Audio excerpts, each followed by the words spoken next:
My encounter with Amy. I received an unsolicited message from someone calling themselves Amy, which read, if $2.5 million was deposit on a Walmart money card for you, what will you use it for? I am blessing 32 family. I told her I didn't know, and she said I had to purchase a Walmart money debit card and in the store, and then she will put $2.5 million on it. I told her I already have one. Show it to me, she demanded. I told her I would have to find it and maybe I threw it away. Did you need the numbers on it? I asked. She told me to snap the back and front of the card right away. I told her I bought a ham with it and it has 25 cents left on it. How much are you going to put on it for me? Amy told me I have to load $100 on it in order to receive my 2.5 million instantly. She then asked, "How cab might try afford it put it on?" I asked her what she meant. I don't even understand the sentence. Amy told me she is a woman of God and a devoted Christian, that she believes in karma and is willing to help as she just helped a man from Los Angeles yesterday whose name was Mr. Johns. I told her, well, that's words that scammers use. Amy then sent me a video of some man, and I told Amy, I know him.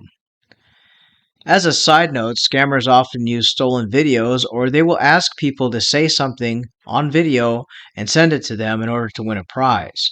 Scammers will then take that video and send it to you saying they just gave a prize to this person. Listen to the video claiming they've won. Amy said people want to scam in the name of her company and she will load 2.5 million instantly. I told her my antivirus software is picking her IP up out of Africa. Amy got angry and asked if I'm playing a game. She will cancel my payment. I told her I have security on my phone and I'll pray for her. Amy told me I need to load the card with $100 if I want my 2.5 million. I told her okay, and she asked if I will go to the store now. I told her no, not at the moment. Amy became very annoying, asking when I would load the card. Load it now, $100. I asked her if my daughter can also load a card and get 2.5 million, and Amy said yes.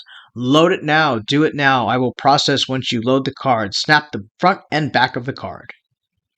I told Amy I would call the man in the video that she sent me as I know him and I'll ask about it. Amy got very angry and asking why I am calling a friend. Go get the card, just go do it. I told Amy I called the man in the video and he had no idea what I was talking about. So I'll send him the video that you sent me. He said he would get me a gift card, but he didn't get 2.5 million.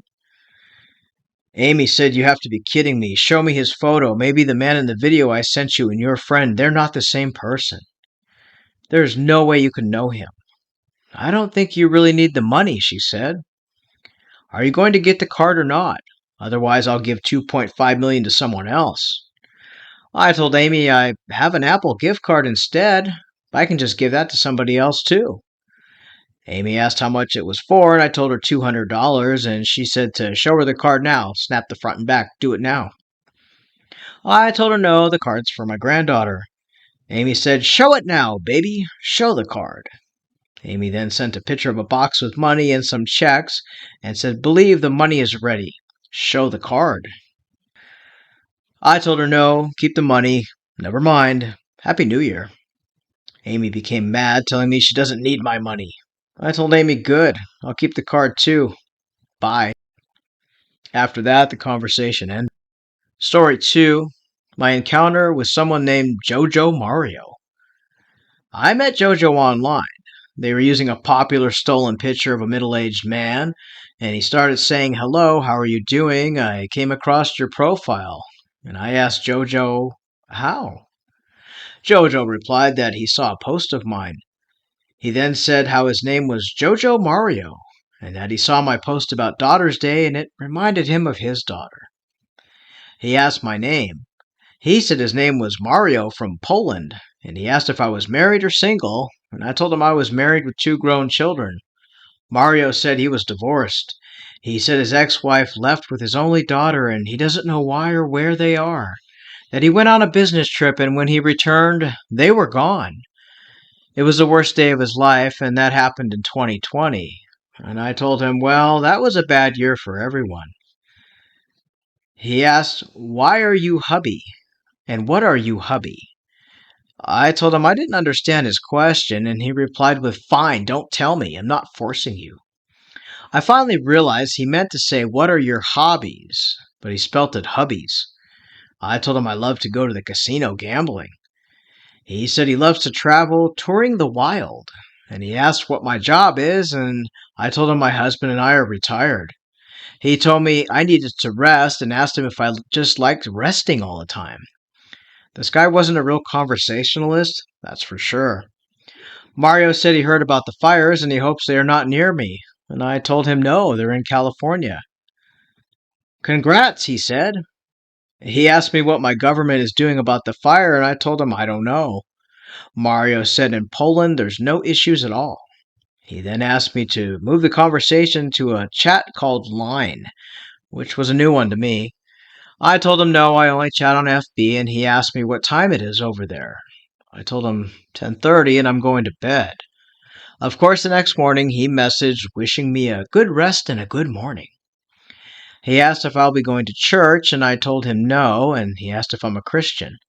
I told him he's asking too many deep questions. He asked if it's just me and my husband in the house. He then again told me that his ex-wife took his daughter and he's so lonely and scared of being married again, and his work takes most of his attention.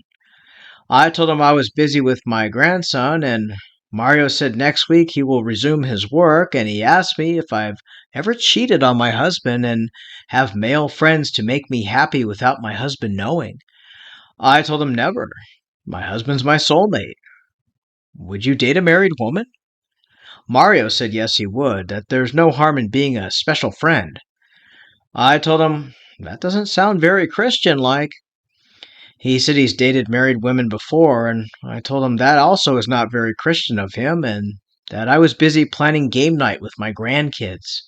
I was making a shopping list, and I showed him the list, which listed pizza, soda, chips, gift cards, and games.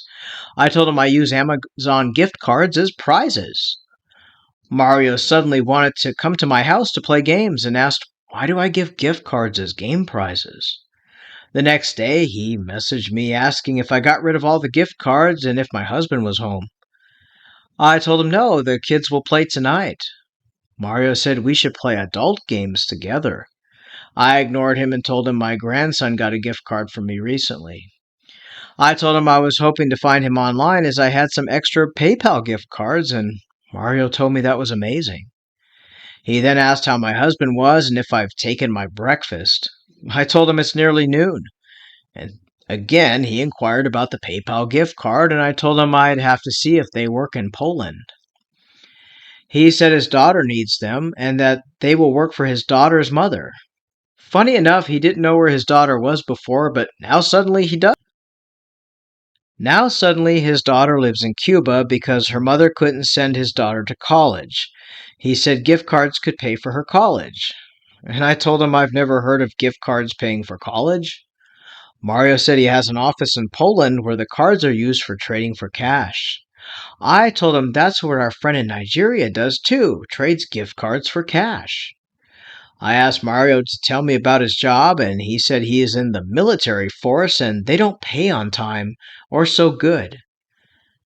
Now, his apparent wife called and said that their daughter was suddenly very sick and his command officer was not in the country, so he left the office and traveled to see his sick daughter.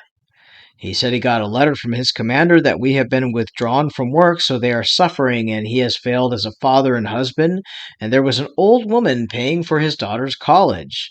Ever since the old woman passed away, his little princess daughter has been home, and God knows he's trying to get his family back, and he didn't mean to stress me with his family problems.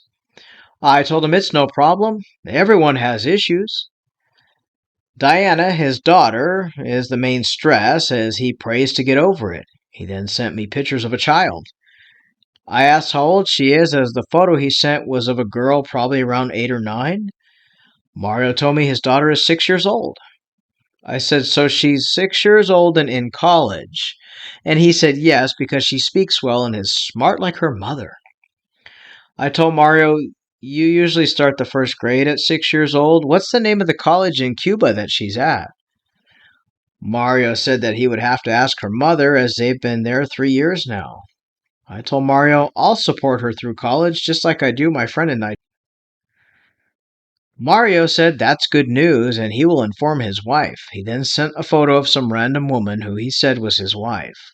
I told him to give me the name of the college, the address, phone number, the dean's name, etc., and how I can't wait to meet his little princess 6 year old college daughter. He said he'd need to speak to his wife about it first. He said he didn't want to stress me with his problems and asked if I'd eaten. He said his daughter is not at college, she's basic one. Well, I told him I was glad he cleared that up as my attorney was going to contact this college in Cuba. Mario then said he didn't want to say honestly, it's a long story. He said he didn't know about his daughter as he's working in another country and wasn't sure if his wife was lying or not. I sent him a search result and that in Cuba, schools are free. Mario said he was in shock and he checked as well and could see that the schools were free. Mario said his wife is not trustworthy. I told him, you need to always verify everything as I went to Nigeria to check on my adopted sponsor before paying for his college. And Mario and my husband did. Mario said he's lucky and he's heartbroken his wife lied and he will try to go see his daughter in Cuba, but he's stuck in Poland and asked for leftover cards if I had any from the game night. He then asked if I had eaten. I sent him a picture of some random food and he asked if I'd been to Nigeria, which part. I again told him that my husband went, not me. I told Mario suddenly had a friend with him who needs help, a girl who lives in Benin, Nigeria. And he had promised to help her and he thinks he still might have her phone number. That apparently people are suffering there and her name is Stephanie. If you'd like to go see her in person, she needs help as well. He then sent a picture of a man and said that Stephanie needs a rented apartment and a shop to open. She's 22. The conversation ended, and I'm not sure if he or she gave up, but they stopped talking after asking for mercy. Come to find out, the person behind the stolen picture of the middle-aged man named Mario Jojo ended up being a 22-year-old female from Nigeria. We'd like to thank this lady for sharing her encounters. Keep in mind that a lot of fake profiles, we think of romance scammers as being guys. A lot of them are female scammers, and they pretend to be male. They pretend to fall in love with women and pretend to give them the world for money and gift cards. And in reality, you're talking to another female. And scammers come in both male and female. And oftentimes, if they ask for money or gift cards, it's always going to be a scammer. And if their stories don't match up, if someone tells you they're divorced and then a week later they tell you they're a widow, look for those red flags. And when in doubt, just block. If someone can't keep their story straight, they're probably lying. Until next time,